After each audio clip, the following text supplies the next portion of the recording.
Mais j'ai dit à Dodo Kamba, si réellement c'était pasteur et qu'il prie réellement, aïbaki malheur, malédiction, beaucoup m'besoin moutouna. Mais la malédiction va s'abattre sur la famille de Dodo Kamba. Basango balobi boye. Que Fayoulou et les autres politiciens babata maté sima église, basa la combat na bango. C'est justement l'église ne fait pas la politique. L'objectif des politiciens c'est de conquérir le pouvoir. L'église a un rôle social. Baldobi on même na communiquer na bango. Puis d'ailleurs senga na ba maman au bazala besoin que mboko ezali boso bobima na bala bo la ke la Dodo Kamba mabe. Merlin vous bobima na balabala. Balongo la tabi lamba si folongo la bala ke la Dodo Kamba mabe. Parce que lobby yoka. Ils ont le rôle ambitieux à ce qu'on que pécheur n'est pas sauvé. Donc, pour comprendre maintenant le bas, deux heures ambitieux na fleur les balais, pécheur a eu à ce qu'on se pécheur a eu bikisa. C'est ce que Félix a dans ça. Et c'est la coïncidence, hein.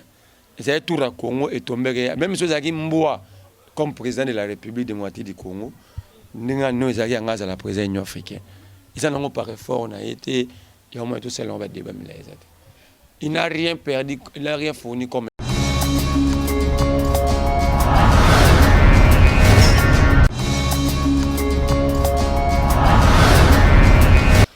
Très heureux de savoir que vous avez vraiment branché na Vision News Télévision chaîne Kakamoko où émission na ko informer bino et bon na émission na bino bolinga kamingi masolo ya mboka où za bon présenter na wabino Cadette Muswamba Sugashu la patriote. Très heureux de savoir qu'il sous bambote na bino biskan so bosili ko swamba partout dans le monde.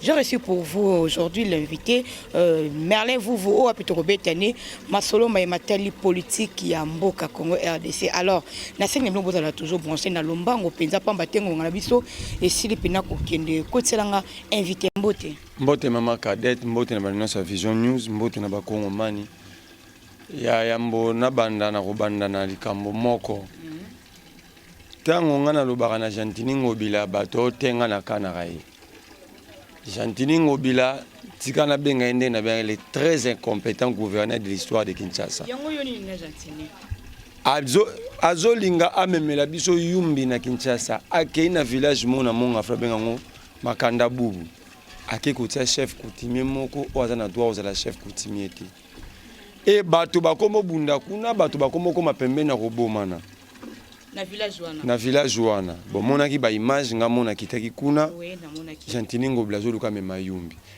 ngai na oloba mingi te mais soki likambo yeke bato babomani a Gentini la touro tokotika ote tokolimbisa ote nyonso wana pona mabanga ya pamba kayas moelon po ba libanais ba exploiter kaka kayas wana na moelon est-ce que ba libanais o ekomi mboka na bango Gentini na ebité excusenga soki akokanisa malamu to pena vandaka na bureau atangaka mikanda malamu donc richesse ya bana mboka ekomi nango mais dans la République démocratique du Liban Koto Abedachou, Koto Hassan, Koto Hussein, Koto Nan.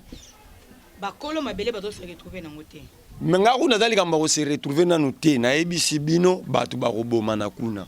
Toko belela era ngoyo batu ba roboma lokwa bino bozela ka batu ba kufa po kitana ba camera batu ba roboma na kalate kuna. Na monga fula. Tangu yumbe salamene na za gouverneur. Gentini Ngobila. Oyezo ya awa nana za gouverneur. Le quoi mesana makila bato adjoata wana Kinshasa wana ezalaki bandundo ezaki Kinshasa au mona te que no différence est dans la province eza capitale to ko permettre yango et commander mo sokani to ko permettre te to ko lobati kasika ndito to ko belelati to ko belela le quoi Gentini alinyo yoka te susi na bato ba kufa po ya yoka bien ACP là bato ba kufa na bango po yeso bato ba kufi ndepa na ya lambisi ba soso abengi batamboka na ya bengi Félix Tshisekedi bakabundu bake kolia bomoni basoso wana to bomi Merci beaucoup Merlin vous toko bana tout maintenant masolo ya bandeko ya Semco pamba te point de presse ezala ki lobby mokolo malendi esimba mayekuna yo pozala ki sur place tout ce comprendre Semco ba lâcher tumba Semco ba changer langage ba tiki bloc patriotique yango moko ou bien ezokende ndenge nini avant ete tokota na masolo mususu na bisaki yo Kabound. La République aura besoin de Kabound 3 ans après. Parce qu'il est encore étudiant. C'est compliqué qu'un étudiant puisse gérer la République. L'autre met avec des TP, ici avec les lois de la République. Il ne comprend plus rien. Il est troublé par prof Bagangrena IL. Kakuna, Kouto, Binobo Ganga Mamabo. L'étudiant ne peut pas gérer. L'autre est là qui se dit Pomba. C'est un ancien vendeur de carburant, Kadhafi. C'est compliqué quand la République est gérée par des amateurs. Même un simple mot français, tout semble de problème. L'Église réitère son engagement à accompagner le peuple à la recherche de la consolidation de la démocratie. La recherche de la consolidation de la démocratie. Tant qu'on peut te aucun des classes, tant qu'on a raté, dans le bas, chaque fois, différence, c'est un mouton qui est classe dans mon toit qui est. J'ai comme l'impression que tu vas diriger mon classe, mais tu pour mon top, il y a une classe à la ligne à la mougine à 12 septembre, bimba. Soit vous avez une classe. Oui, mais que gérer groupe ni parti. Nazo kende na bina oboe. Est-ce que nabi Kabound na cette idée na kosi? Au monde qui est dans na ILK. C'est ça le problème. En réalité, la République aura besoin de Kabound ou allait avoir besoin de Kabound dans 5, 6, 7 ans. Pour précipiter expérience professionnelle, maintenant il ne comprend plus rien. Balbasango balobi ba fistiger état de siège il faut réqualification pour une réqualification de basango banimi état de siège donc simplement François bana ba le bon banda ko mezo compliqué bon donc moi ça sous débat en ezati ils doivent d'abord aller apprendre le français na peu ça bon place conseil bien à Al de la Gombe et ça na formation cours à français accéléré brevet on est en valeur à diplôme international ba kenata oyeko la français. Parce que je vais commis la français na classe ça sous passe bagena ba formation balobi bien réqualification de l'état de siège, la consolidation de la démocratie. Les évêques fustigent la politisation en outrance de la CENI pour na bango basango batiki parce que yango na web sabe sur le mbala sima fo lo bakana lingala tala sikoche Kabound na kabuya na pasi et bon ce que va propos oyo abeso yango na lobité zelate nazo senga na papa na nga besole na komona yo lisusu na privé papa père lobaka na lingala ba français leki makasi Kabound na kabuya ba ko comprendre te tant yo lobi consolidation ba ba ka sango costume. Ne peut-être peut pas comprendre la partie à ndenga lobby. Na lobby na obé. C'est ça. Tous ces problèmes d'interprétation. Na kata ba langage ya bato na ba mikandeza kana esprit na lettre. Il y a l'esprit et la lettre. Il y a le fond et la forme. Biloko mike ya littérature ba ba yebi on a bana mike yebi que sur la rédaction a eza forme on a ça la fond. Ba sango ba lobby boyi. Que Fayoulou et les autres politiciens babata maté sima église basa la combat na bango politique justement l'église ne fait pas la politique. L'objectif des politiciens c'est de conquérir le pouvoir. L'église a un rôle social baldobi on même na communiquer na bango il y a rien de nouveau babike ba continuer ko aider peuple na recherche ya paix sociale, consolidation à paix, recherche perpétuelle de la démocratie. Au monde a conclu ba encourager ba calcer c'est milapo ba continuer na action citoyenne. Mais ba ndeko calcer on appelle milapo. N'est-ce pas que ba outi na ba catholique. Baza ba branche ya catholique, baza pe ba branche net mil calcer na celle-ci ba branche ba laïque catholique. Et botami katamba la. Et botami te ça dit kolanda ya la zo que de somme d'atangi classe la muta même na promo connaître histoire. 1994, il y a eu massacre des chrétiens ici, il laïque catholique. 1994, tant qu'il conférence nationale, les catholiques ont réclamé l'ouverture de du conférence nationale souveraine. C'était les laïcs catholiques, CC aujourd'hui au CC. Bahati aye bien à l'époque Bahati Lukwebo n'était pas encore politique, il était dans la société civile. Père à son âme, Pierre Lom, il était au four et au moulin. Yamarambo. Ça dit Batou, Bazo comme on a pouvoir, aïe même il passait à Mbogo Alinga diriger. C'est ça le problème. Moutawa quand Moutabi Kal CC Kabouna, mais mon basali yango ya Rosala. Kal CC na mine bon. Peut-être Kabouya, Kaboun ils étaient dans autre chose, bah histoire à Mbogo. Kal CC ba laïc ba bandit depuis catholique ezala catholique il y a des laïcs. Et puis na octine ba tanga droit canon. C'est-à-dire, si on veut diriger Batou, vous aspirer à la politique, il faut aussi lire les textes. Pour avoir l'image, l'idée globale, il y a pays où diriger. Les laïcs, et bandits, les lotés. Les laïcs, dans quatre églises catholiques, protestantes, ils ont reconnu. Ils ont statut à l'église. Mais ils ont indépendant, ils ont la même église. Donc, ils ont créé une sorte de la démocratie à l'interne. Hein? Pour que les revendications soient fidèles, ils ont reconnu. Et ce sont des mouvements citoyens. Avant que les mouvements citoyens soient l'église. Pour moi, l'église est un rythme normal. Déjà, dans le cadre, on va créer activisme. Dans le comité laïque. Dans un moment, marche qui est prévue la date il y a le 27. Et pourquoi juste qu'après raconte Abbé Chola, le président de la République, et puis il faut changer le langage naïf. Aux hommes on a dit que non, n'habiter n'a utilisé corruption, n'a utilisé terme ni n'a habité. Et là au moins que les canyouana ou et sali que non, bah ne qu'on a vu sur la. Yo aux hommes on a Abbé Chola, le rôle Cheikh Abdallah, le rôle Ouaganga kuna zana, église na bandal, ou mbala chibola. Tous hommes on a Abbé Chola, aux hommes on a Azé fait qui était pour le pont à l'église à le pont à l'État à sa spoliation. Pasteur Ramouyi bien ça akati. Naebisa Batou, naebisa ba dodo kambelo moko. Nous allons te déshabiller. Naebi ya kanisa to kate bilamba, on peut te déshabiller sur le plan intellectuel. Les évêques ont eu raison. Albert Moleka, 20 ans bakabou wana bakabouya ba histoire à IDPS cité. Même Félix et moi dans la maîtrise histoire à IDPS ko leka Albert Moleka. 20 ans directeur à cabinet Tchenchi Sekiri, technicien maison. Donc même Amadou Vetche dans deux salles. Moutado Salam. Albert Moleka. Soyez biso que toi la raison to boya Kadima.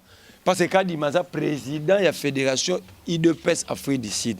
Le problème c'est que nous avons un terme à football. Mais Zimbabwe est un vite à besoin de arbitre. Impossiblement, tu es d'accord. Oh, biso doit raconter Kadima. C'était Congolais comme tous les autres Congolais. À cause à la place à Aroko, ma première ministre. Mais le problème c'est quoi? Le problème c'est quoi? Pour ma élection à Congo, ils ont pour ma compétence. Ils ont pour ma compétence. Le problème des élections au Congo, ils ont problème il y a éthique non morale. L'indépendance des Kadima pose problème. C'était Congolais comme tous les autres, non pas exemplement. Bino ba journée c'est besoin de bisoter. Télécharger lettre à Félix à Komela Mabunda pas boya Rosar Malonda. À s'appuyer na article 17 il y a charte, il y a la confession religieuse. À lobby le rôle à 5 ans et c'est ba signé ba PV on a été. C'est que ba PV on a ils a bienvenue parce que ba signé on ba na qualité té. Question na ko no tout na ti le je veux que tout sur lango en âme et conscience. Tout longo la ba parti pris. Tout sur la ba principe. Est-ce que c'est PV ba cheli Kadima? Ba signé qu'on ba qualité. Est-ce que l'article 17 de la charte des confesseurs a été amendé pour donner qualité aux autres là? Donc c'est un problème. C'est un problème d'éthique. Il y a un moment où la conclusion à 5 ans. Pour le problème d'éthique, il y a certains hommes, certains chrétiens ou hommes d'église, on va suspendre la participation à la plateforme de confession religieuse. Parce que Batouana va de dos comme un étiqueté. Comment est-ce que la charte a été violée? Avec parce que la charte a été encore violée. Donc, entre les évêques et l'église de réveil, on a l'église de sommeil, Batouazan a droit chemin les églises catholiques. Mais j'ai dit à Dodo Kamba, si réellement c'était pasteur et qu'il prie réellement, aïe malheur, malédiction, beaucoup besoin de tout. Mais la malédiction va s'abattre sur la famille de Dodo Kamba. De génération à génération. Ainsi dit Merlin Vovo. Ainsi dit, ce qui dit le peuple, c'est la voix de Dieu.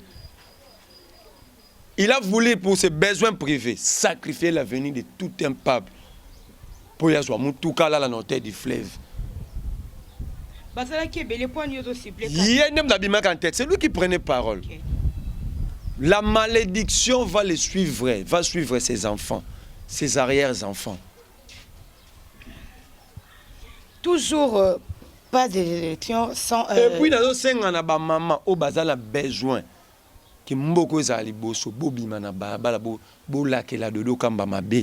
Merlin vous bobima na balabala. Balongo la tabi lamba si folongo ba lakela dodo kamba mabe.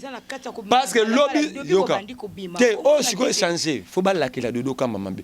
Parce que nous bon mona question électorale quoi question ba vanti. Question électorale, ça va nous régler beaucoup de problèmes. Surtout ça l'élection bien. Mais donnons à Kadima d'abord la chance qui est non. Mais comment Nabia au moins t'es beau sauver biso. Au monument dans sa caméra na classe. Prof on a besoin de albaxer des points. Et puis moi la maëlle a corrompate. Oui moi maëlle, muta mérité poste. So tché pembeni. Ou tché muta zo mérité té. Hein? Bien moi on va même arrêter faire tout ça muta. Parce que la vérité finit toujours par rattraper. Bon, la tout ça qui mouton m'a bé photo pesande mouton. Mais pourquoi est-ce que Dodo quand ils ont accepté de violer? Regarde la manière dont Kadima s'est retrouvé à la tête de la scène. Sans vergogne, babangi moutouti. Nous avons vu des députés danser comme des enfants. Moussou Bobenga so Jean-Marie Lukoulas. Il est mort quand on a 8 députés beaux, il n'a pas ça quartier. Mais je voulais voir le même Lukoulas comme un député. Hein? Abimisa miscle wana pour nous abonner l'état de siège. Kobundela bana ba otanga bienté. Tokokoma na sujet ya. Kobundela zela. Kobundela ndenge ba enseigner ba otanga bienté ba soda ba otanga $84. Olia ya kapoka ka cop na bango abima pomba longoli koto na chemise apemba kangi 8 personnes. Moi j'ai dit mais cette force ça va utiliser pour le bien-être de la population. Comment est-ce que des gens sérieux, des intellectuels, babim ça muscle pour soutenir la tricherie? Moi je me pose la question. On a contre bon, mais la tourni koulou tu n'as Jean-Marie Lukoulas question où? Comment est-ce qu'elle peut se battre jusqu'à ce point pour soutenir la tricherie? Moi, je Merlin Vovo. Et c'est CP Baboy Kadima toujours à la tête. Dans le binayo, l'église est restée constante. Et l'église est restée. Donc il n'y a pas d'autre mot à dire. L'église est restée dans le chemin Awazaki, puis elle est allée constante. Et c'est ça, l'Oba qui sautait à l'église catholique communiquée aux Anango. Même chose. Ça veut dire que si on a bino, Kolanda. On a encouragé que tu vas like, va continuer l'action. Dans Mikolo, l'église, la population a ruiné. La liberté, c'est un cadeau. La liberté, c'est un combat. Mais pour nous, il faut changer le linga au Bundate.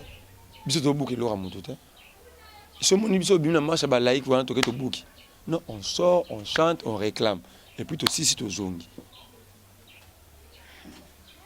Tobeta lisolo ya état de siège pambate kuna pe tosela comme na présence ya armée ougandais au basela ko kota na mabele na biso nosona epesa minze epesa meli bango nzela na mokonzi ya mboka président Félix Tshilombo Tshisekedi o paseli kondima ete armée ougandais baya ko renforcer armée na biso FARDC na tina ebito ba weza na état de siège ezali kanisi ya malamu to pe mabe en même temps ko eba pe que non président rwandais na sol congolais na ebité pesa ki moi mutumbutu na bayi population Merlin Vovo au monde on le lengeni et le c'est simplement la haute trahison de la République la vente. Mais je te dis Caméra Longwa président assemblée point parce que Kabila avait voulu faire entrer le militaire rwandais sans passer par l'Assemblée nationale. Les lieux légis l'Assemblée nationale. Alors c'est la haute trahison de la République. C'est la haute trahison de la République. C'est une République à solo, République bananière ôtée. Jungle ôtée, Félix Tshisekedi doit être mis en accusation. Il faut pas kangaï. C'est la haute trahison. Et c'est l'église l'Assemblée nationale. Cameroun to benga muyibi traître a télémela Kabila. Kabila même Ouganda tina cour internationale de justice. Pour na babato Ouganda biora pia penenga boma batu na est. Ba condamna Ouganda futa 10 milliards de dollars si le Ouganda na futi honte. Ça dit eza erreur na repesa dajinin. Eza le rôle mbisa zo kanisa que pécheur est pas sauvé. Donc pour comprendre maintenant loba, deux avoir mbisi na fleur les balais. Pécheur aye azo kanisa pécheur aye bikisa. C'est ce que Félix a dans ça. Et c'est pas sa faute. Qu'on soit pouvoir, va bien gagner, papa, un baloba, chanceler au Pamba, sans préparation, sans une équipe, sans projet, sans vision et conséquences. Et l'arrivée du président rwandais. Mais nous sommes moko. Nous sommes moko. Donc Félix est venu le d'abord. Félix est sous-traité par le Rwanda et l'Ouganda. Kobo ça répète que ça président de l'Union africaine a corrigé Koyamba, le président africain ça président ni africain. N'enga vendre rabaté de rapport Union africaine tout vraiment le bela Union africaine. Oh, boyo mona atendenga le belango bien dit. Tika to leva. Tika to fanda. Bachaki zara coïncidence hein. C'est tout le Congo est tombé même chose qui Mboa comme président de la République démocratique du Congo. Nous avons la présidence de l'Union africaine. Ils n'ont pas fort, on a été, il a débat. Il n'a rien perdu, il n'a rien fourni comme effort pour comment. Ils ont tout la République, ils ont tourné la République. Matin Domingue, Merlin, vous photocopie la souka ya émission na biso, message clé na bandiko nous sur le Bakou, ya kolanda biso mokolo molelo. Message clé ça que bitumbezo continue. Jusqu'à ce que nous allons obtenir la dépolitisation de la scène. Aucun a le pouvoir de nous imposer les rythmes. Les rythmes ont été tracés par les lois. Le peuple a adopté ces lois-là. C'est-à-dire le peuple a déjà choisi son régime de gestion. Ils ont Kaboundité, Kabouyate, Félix, Bat, Nanité, il y a les longs rythme au régime tel. Et le peuple ne peut pas vendre sa souveraineté. Domingue, to comme na souka ya émission na biso ya mokolo malelo bandeko balandi bino nyos bozo ki bako ya kolanda biso partout dans le monde. Je vous dis un grand merci. Vous allez toujours branché na Vision News Télévision, vous s'abonner massivement, vous liker et vous partager ba vidéo na biso. Là je dis un grand merci à merci di bazola na ba soutien na yo physique moral et puis ba toli na yo surtout, sans oublier les chasseurs du mage Béni Dinganga, l'homme à la taille charismatique to bosani pété sous Liziba, les crocodiles, les grands artistes na Congo central, Matalaka a des bases, Kanyima Solokola na Congo central, sans oublier yo pele sous qui Libakou, ya Kolanda Biso, en direct ya Vision News Télévision, Senga, hein, la petite moko pas comme les autres. Bengi Senga Sabrina moi na moko pas comme les autres, dédicace na yo pele sous botika na malamu to côté na bidon. À la prochaine, bye.